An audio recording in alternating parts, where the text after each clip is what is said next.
From storming out of an interview. You know, I'm going. I really am going because all you have done is negative. No! All you have done is negative. To shutting down a host's narrative. I say I'm done with it. It gets no more energy from me. That's why I said, for the last time, I'm addressing this. There's no more conversation about it. These are times comedians destroyed talk show hosts. Do you lean a little, kind of little Boston of you look at Tom and go, he kind of stuck it to the system. The guy beat the system. Oh, this is such a Real Housewife question. Is his victory somebody else's defeat? It started when Bill Burr tried to defend L.A. as a legitimate sports city. Bill Belichick, as much as he annoys you guys in the press because he won't give you any quotes, is the modern-day Paul Brown. He just is. The man has 8 Super Bowl rings. He shut down John Elway and the Fun Bunch, Jim Kelly, the Run and Gun, Kurt Warner, greatest show on turf. He shut down 3 of the greatest offenses of all time within 15 years to go 3-0 in Super Bowls. But the host keeps steering the conversation in the wrong direction. It's funny. You seem so reasonable. Our Patriot fans, like, it's so funny. With the Red Sox, it doesn't matter how great you are. I just love how you go into questions. Okay. So just you let me... seem so reasonable. Okay, what unreasonable Boston person are you going to trash this time? Okay. When the host keeps pushing the narrative, Bill stops playing along. No matter how great a Red Sox you are, when you leave, you get trashed by ownership. It doesn't matter. Manny, Schilling, it doesn't matter. No more. But Patriot fans are okay rooting for Tom. It's like 2 different fan bases. The Red Sox fans... The minute you leave... They're not. They're the same people. It's the same city. Do you think they ship out all the Patriots fans during baseball season? At this point, he was losing patience. When Nomar came back, are you kidding me? He got such a standing ovation, you almost started crying. It just kept going and going and going. You're really just...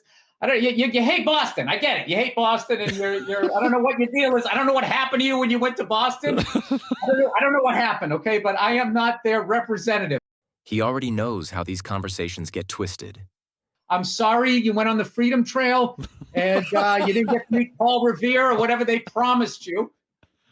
But I've never met an athlete, I don't know, in modern times. They seem to have a good time. There's definitely, I don't know if you want to. If I was you, I would go the racial issue if that's what you want to do. At this point, the discussion has completely drifted from the point of the interview. For some reason, to help promote my tour, you just want to trash the town that I'm from. I don't understand. I don't understand the whole point of this. Joan Rivers walks into a similar setup, but she shuts it down instantly. In all these, I guess forays, it's been, very... very good to you, and you've got best-selling books. You sell out on stage, even with your fashion critiquing. While it's very mean in some ways, people can't wait to hear what you have to say. Really? It's not mean? The interview starts with the host trying to frame her as mean. It's not mean. I tell the truth. I'm sure I say the same things that all your viewers say to their friends sitting next to them on the couch. We're one of the few shows that says, that's an ugly dress, and that's okay. She was all about being honest. Nicki Minaj cares. I didn't like her dress. When you're in that kind of a bracket, you don't really care. Yeah, you're not Someone really doesn't worried like the about dress. feelings being hurt. Well, not when it's about dresses. It's not about them. It's about clothing. When the topic shifts to boundaries, she doesn't hold back. And even in your book, you kind of joke about the death of Casey Anthony's baby, Princess Diana surviving so many landmines and who she dated. I mean, do you feel like there are boundaries ever, even if it makes people uncomfortable or offend people, or what? Life is very tough, and if you can make a joke to make something easier and funny, do it. She sees her form of comedy as relief. Yeah. Darlene, I don't know what your life has been like, but I have a lot of people who have gone through hell. And if you can Winston Churchill said, if you make someone laugh, you give them a little vacation. And maybe you take the worst thing in the world and make it funny. It's a vacation for a minute from horror. She starts recognizing the pattern of the interview. Clearly, that's why people love you. But they also know that you have some shock value to you. I mean, on the cover of your book, you're wearing a fur, and you knew that there would probably be animal rights activists. You know, this whole interview is becoming a defensive interview. No! Are you wearing leather shoes? Yeah, shut up. I'm talking. She stops entertaining the conversation entirely. You're eating chicken. Yeah. You're eating meat. I don't want to hear this nonsense. Come to me with a paper belt, and I'll talk to you. But you did hear it in some of those press conferences. There were people who were upset, and you're just saying, No, I'm going. I really am going because all you have done is negative. No. All you have done is negative. She blows the whole interview up before walking away. I make people laugh for 50 years. I am put on earth to make people laugh. My book is funny. I wear fur that was killed 15 years ago. I work for animal rights. Stop it with, and you do this, and you're mean, and you're that. You are not the one to interview a person who does humor. Sorry. are we serious? This is exactly why some celebrities avoid interviews, especially when narratives keep getting pushed, like what happened with Kevin Hart during the Oscars controversy. My first thought is I'm going to ignore it. I'm going to ignore it because it's 10 years old. This is stuff I've addressed. I've talked about this. This isn't new. I've addressed it. I've apologized for it. I'm not going to pay it any mind. Because when you feed into that stuff, you only add more fuel to the fire. Right. At first, he tries to move past it quietly. I'm going to leave it alone. Another day goes by, the fuel is now, it's growing. This fire is angry. It's all over the place. Now the headlines are starting to change. The headlines are Kevin Hart refuses to apologize for homophobic tweets from the past. But he refused to have this same conversation again when he appeared on Good Morning America. You apologized, you said you were sorry, but there are a lot of people who've taken an issue to the way that you've apologized. So what do you say to that? I say I'm done with it. It gets no more energy from me. That's why I said, for the last time, I'm addressing this. There's no more conversation about it.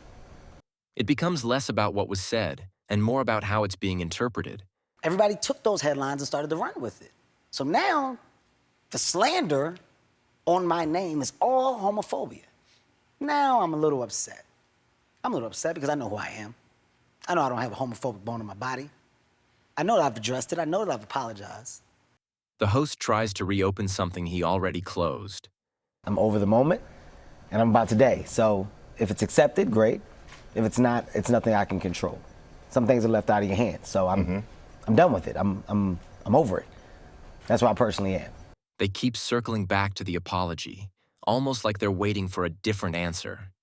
Do you have an understanding for the LGBTQ community, how the youth out there may feel about this, how this may have affected them as well? Because there is a big picture to all of this. I have an understanding that I've addressed it, and I've said everything that I can possibly say, so I'm over it. He refused to feed into a cycle that clearly has no end. So not to put words in your mouth, you're trying to say that you've apologized and people should accept the way in which you've done it, even if it's not the way that they would like. Here's what I'm trying to say. I'm over it. Jim Carrey takes a completely different approach with this host. I've run into Jim Carrey. Wait, tell me, is it true you're wandering the streets? You need a date to the party? What's up? No. I'm doing just fine. I just, there's no meaning to any of this. So I wanted to find the most meaningless thing that I could come to and join, and here I am. While the host tries to keep it light, he makes it into a funny moment. I mean, you got to admit, it's completely meaningless. Well, they say they're celebrating icons inside. Celebrating Do you believe icons. in Boy, that is just the absolute lowest aiming, possibility that we could come up with. It's like icons. Do you believe in icons? I don't believe in personalities. I don't believe that you exist. Even when she tries to compliment him directly, he doesn't take the bait. You don't believe certain icons have the power to make change, to think differently, to be bold, to inspire others? Artistry? You're one of them. I don't believe in personalities. I believe that peace lies beyond personality, beyond invention and disguise.